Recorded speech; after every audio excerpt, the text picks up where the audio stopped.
3 days into the silent treatment, Derek, my fiancé and CEO, greenlit his assistant's pitch for a self-driving road trip. He expected me to flip, like always. I didn't. A month later, he came back and saw it. I wasn't the same. He backed Molly, stole my project, and thought I'd explode. I didn't.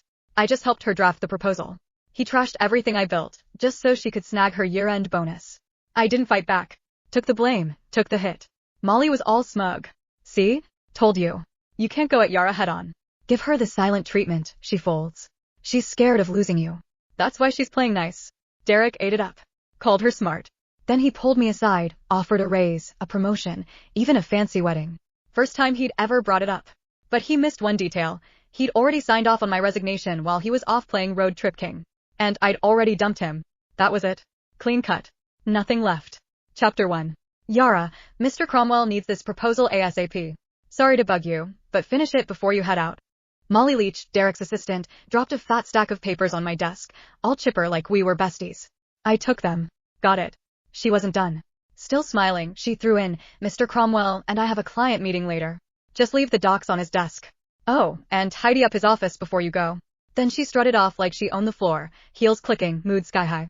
Around me, the office fell quiet. My coworker shot me that awkward look, half pity, half helpless. Everyone knew Derek Cromwell, CEO of Vantral Corp, was my fiancé. Everyone also knew he blatantly played favorites and Molly was his number one. He'd yanked her from another firm, made her director, then handed her $1 million project I'd busted 2 months bringing in and prepping. When I pushed back, he called a team vote, thinking everyone would back him. Wrong. The whole team voted for me except him. Molly got 1 vote. His. He lost it. Accused me of stirring up cliques.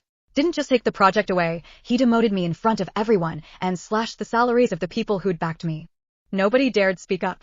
Later, he apologized. Said didn't want it to look like favoritism. Claimed Molly might feel left out. I used to believe that crap. Now? It's a joke. Molly couldn't even keep up with our interns. Didn't want it to look like favoritism? Please. He was straight up playing favorites. Everyone saw it but him. I heard footsteps upstairs and looked up. Derek. He showed up at the stairwell, glanced my way, then walked out without saying a word. Changed into some casual suit. Even from here, I caught that cedar cologne. He never used to wear cologne. That one? Molly's gift. Yeah, he knew exactly what he was doing. He'd been pulling this kind of stuff for years. It started after I found their goodnight texts. Couldn't stay quiet, I confronted him. Chapter 2. Derek said I was being petty. Then, like it proved some point, he used it as an excuse to make it official and moved Molly to work directly under him. The more upset I got, the harder he leaned in, dragging her to every social event, serving her food, even wiping her mouth at company dinners. When we fought, he'd ice me out. When I apologized, he'd round up his buddies to lecture me like I was some jealous mess. For a while, I actually blamed myself. Thought maybe I wasn't generous enough. Thought maybe that's why we ended up here. But on day 3 of one of his silent treatments, when I was too sick to even sit up and he still packed his bags for a trip with Molly, I gave up. That's when it hit me, he wasn't trying to be noble. He just used my pettiness as a shield so he could keep doing what he wanted without feeling guilty. Even if I hadn't caught those late-night chats, he would have just found another excuse to be with her. After their latest business trip, they were still grabbing dinner, drinks, playing tennis, same routine. But something between them had changed. I could feel it. Not that it mattered. 5 years together, and it was done. This whole mess had dragged on long enough. I was the last one in the office, finishing up the proposal. Checked my phone, Molly had been busy posting. Candlelit dinner at some fancy spot. 2 plates of steak. Derek, all polished and perfect, cutting hers for her. Caption, steak cut by the CEO himself, it has to taste better.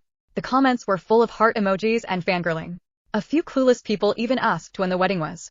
Derek replied with 3 dots. Molly followed up with a cheeky emoji. No clarification. Just like always. But this time I didn't blow up. Didn't call him. Didn't get scolded for overreacting. I just texted him. Proposal's done. Dropped the docs in his office, refilled the water like he asked, then drove home. The second I walked in, my phone rang, Derek's number. I picked up, but it wasn't him. Yara, it's Molly. Thanks for your help with the project. I'll treat you to dinner sometime. Her voice was all sugar. Before I could answer, Derek cut in. No need to thank her. It's her job. Molly teased. Mr. Cromwell, she's your fiancé. Can you talk to her a little nicer? They sounded like the real couple. I let out a quiet laugh. Derek, who used to freak out if I even glanced at his phone, now handed it to Molly like it was no big deal. And honestly, I felt weirdly calm.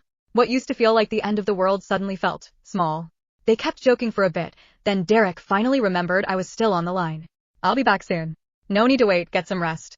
Then he hung up. His soon usually meant 4-5 hours. I used to pace the whole time, worried sick. But this time, I didn't bother. I just walked to the study and looked at the calendar on my desk.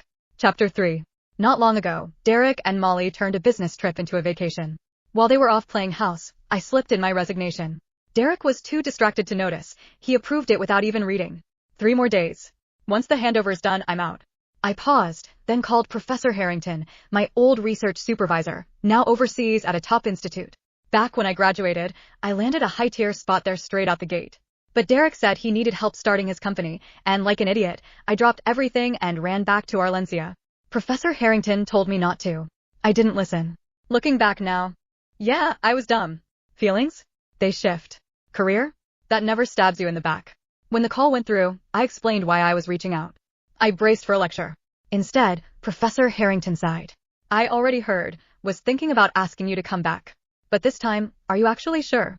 I'm sure. The resignation's done. Resignation? What resignation? The voice didn't come from the phone. I turned. Derek stood in the doorway. The call had ended. I locked my phone without a word. While I was still trying to figure out what to say, his phone buzzed. Molly again. She'd found a stray kitten and stopped to buy it a sausage. So cute, Derek said in a voice message. She shot back right away. The kitten's cute, or I'm cute? Then came a selfie, her holding the kitten, pouting with a peace sign. Derek smiled. The kitten's cute, but you're cuter. Then, like suddenly remembering I existed, his face shut down. He turned to me, all cold. Didn't I tell you to get some rest? Why are you still up? The tone shift was whiplash. Nothing like how he talked to her. And he'd already forgotten I said I resigned. I gave a faint smile. Just wrapping up a few things. He frowned deeper. It's late. What's even left? You seriously need to manage your time better, Yara. This procrastination thing is getting out of hand. I didn't bother saying it was his constant last-minute crap that caused it. No arguing. No justifying. I stayed quiet. He didn't push. Just walked off to the bedroom. A minute later, I heard him laughing. Like, actually laughing. Hadn't heard that sound in forever. He only laughed like that with Molly. I tuned it out, sat at my desk, and pulled out some research journals I hadn't finished. The institute had changed a lot in 5 years. Even with Professor Harrington backing me, I'd have to prove I still had it. Good thing my foundation was solid. I'd catch up fast. You're reading research journals? I hadn't even heard him come back in. He picked one up,